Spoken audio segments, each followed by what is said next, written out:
When you execute this technique, it should be done with a lot of speed, and the only way to attain speed is to relax. So stay relaxed, kick fast, and make sure it snaps. Start the kick from a fighting stance and stay on the balls of your feet.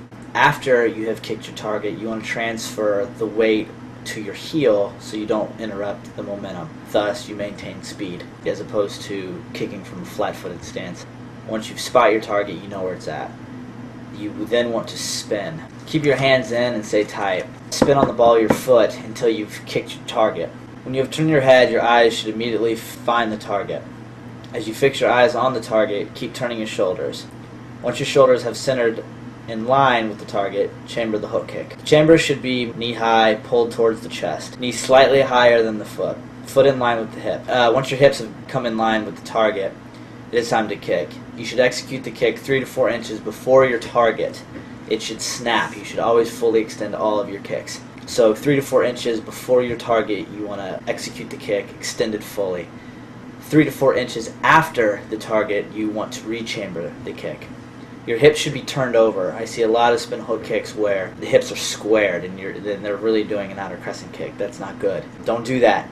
Roll your hips over. Turn your hips sideways. So the striking tool is either the ball of the foot or the back of the heel. The ball of the foot, if you're kicking with the ball of the foot, you point the foot. And if you're kicking with the heel, the foot position is going to be the exact same as side kick position, side kick foot position. The kick should snap at the knee. What you want to do is to rechamber, you want to pull your heel back in line with your hip and chamber really, really, really tight. Then, once you've rechambered the kick, keep turning your shoulders, your waist around, and then plant the kicking leg down on the ground exactly where it came from. And then you've done the spin hook kick. Haha! You've done the spin hook kick.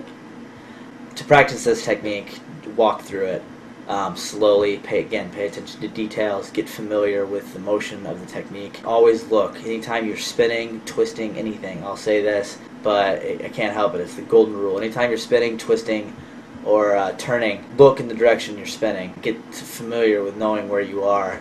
But don't ever kick with your hips square. Outer crescent kick. It's not good. You can't generate enough momentum, and you can't. It's not as fast to go into trick techniques. If you're using a spin technique to as momentum to gain speed to go into a trick technique, don't do an outer crescent kick. Spin hook kick, definitely.